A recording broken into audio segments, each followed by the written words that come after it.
خړ تاڼې ته چې کله دننه کړم نو دغې ته یې وویل چې تاسو هغه شی راوړئ هغه چمټه غوندې کوم پورې چې هغه پټه تړلې دي هغه پټه یې راوړه او زه ورته درېو کسو ونیولم تاسو په الله یقین وکړئ چې زه یې په داسې ناتار وویلم چې په ما ستړي شو او زما ټول بدن تک تور شو بیا بیا پاکانو کې ګرځولم یو پولیس د لاس نه نیولی وم او کنځلې یې م راته کولې داسې کنځلې راته کړي دي چې دا کنځلې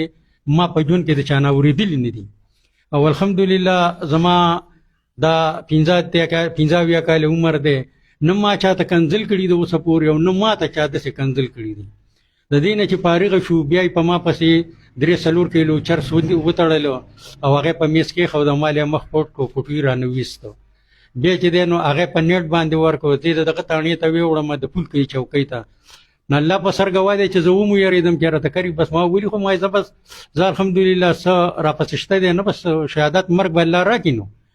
الحمدلله ما د اوسه پورې نه چېرته کې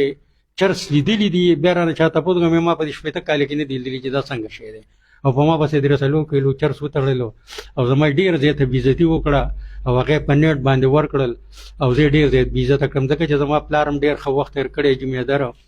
او دا د کم تاڼهدار زوی چې دی نو دی به راته زموږ نه بیا غنم هم وړو ګوړه به مې پلار ورکوله بوس به یې م ورکولو هغه مړ دی او د هغه زوی چې دی نو په داسې دغه کې زه دا خواست کوم د دې مشرانو ته ډي جي صاحب ته او ډیپو صاحب ته چې وایي تاسو خو زموږ ډېر زیات چې دی نو مدد کړی ځکه چې تاسو هغه اف آی آر ختمې کړې ستاسو په توفیق سره ما ته ورځې چې دی نو د جیل په هسپتال کې تېرې کړي دي ډاکټران به یو ته او بل به راله راته نو زه په هغه تور باندې راووتم د جیل نه خو زه دا تاسو ته خواست کوم چې دا سړی د مزدورۍ قابل نوکرۍ قابل نه دی که دا تاسو ختم کوئ نو ډېر زیات به ښه وکړئ زما نه علاوه د نورو خلکو سم دا کار کوي او زه تاسو ته بیا چې دی نو یو درخواست کوم چې وایي زموږ مشران دی خو دا تاسو په سسپینډ کړو د کار نه کېږي اوس به زه نواز خان له نمبر ورکوم هغه به خپله خبرې وکړي جی جی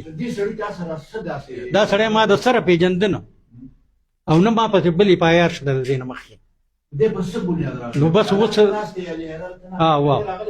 بس درخواست سره وواده او هغه درخواست